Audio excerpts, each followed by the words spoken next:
पाई क्या है, देखिए पाई के बारे में पूछा जा रहा है कि पाई कैसी संख्या है, परिमेय संख्या है, पूर्णांक है, अभाज्य संख्या है या अपरिमेय संख्या है। तो पाई कैसी संख्या है, अपरिमेय संख्या है। लेकिन एक पाई का मान भी कंसीडर किया जाता है जिसको 22/7 कहते हैं, जो कि एग्जैक्ट मान नहीं होता है। तो 22/7 कैसी संख्या होती है, तो आप याद रखना जब भी पाई का मान आए तो वो परिमेय होगा, और जब भी स्वयं पाई आए तो ये कैसी होगी, अपरिमेय होगी। क्लियर रखना इस बात को, वरना पाई को तो कहीं पर अपरिमेय सीख लो और पाई का मान भी आ जाए तो भी आप ये समझ लो कि अरे जब पाई अपरिमेय है तो पाई का मान भी 22/7 भी कैसा होगा, अपरिमेय होगा। ऐसा नहीं है, पाई का जो मान होता है वो परिमेय होता है, क्योंकि कोई भी संख्या जिसे आप p अपॉन क्यू के रूप में लिख सके and q should not be zero, जहां पर q जीरो नहीं होना चाहिए, तो उस कंडीशन में ये क्या होती है, वो संख्याएं क्या कहलाती हैं, परिमेय संख्याएं कहलाती हैं। क्लियर हो गया ये, ठीक है।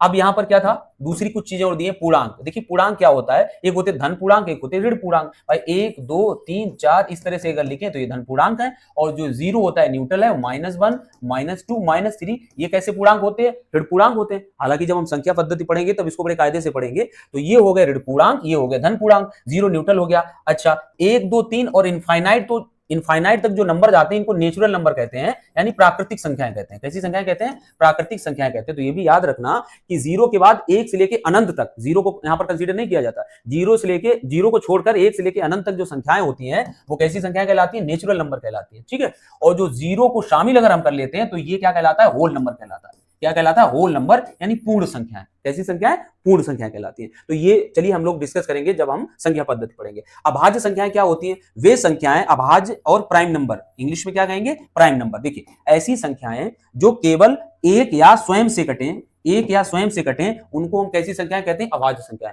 और बहुत ही इंपॉर्टेंट अभाज्य संख्याएं होती है किसी भी पेपर के लिए, क्योंकि अभाज्य संख्याओं से रिलेटेड क्वेश्चन खूब पूछे जाते हैं। तो अभाज्य संख्याएं कौन सी होती हैं, जो केवल स्वयं से कटें या एक से कटें, इसके अलावा किसी से ना कटें, ऐसी संख्याओं को अभाज्य संख्याएं कहते हैं। फॉर एग्जाम्पल 2 हो गया, 3 हो गया, 5 हो गया, 7 हो गया, इस तरह से चलती है। अब यहाँ पर एक क्वेश्चन आता है और टेट में भी पूछा जा चुका है कि सबसे छोटी अभाज्य संख्या क्या है, तो सबसे छोटी अभाज्य संख्या क्या होती है, 2 होती है। एक और क्वेश्चन पूछा जाता है, वह कौन सी सम संख्या है, एक ही है जो अभाज्य है, तो मात्र इकलौती सम संख्या 2 ही होती है जो सम भी है और कैसी है, अभाज्य भी है। वरना कोई भी ऐसी संख्या नहीं है जो सम हो और अभाज्य हो, ठीक है।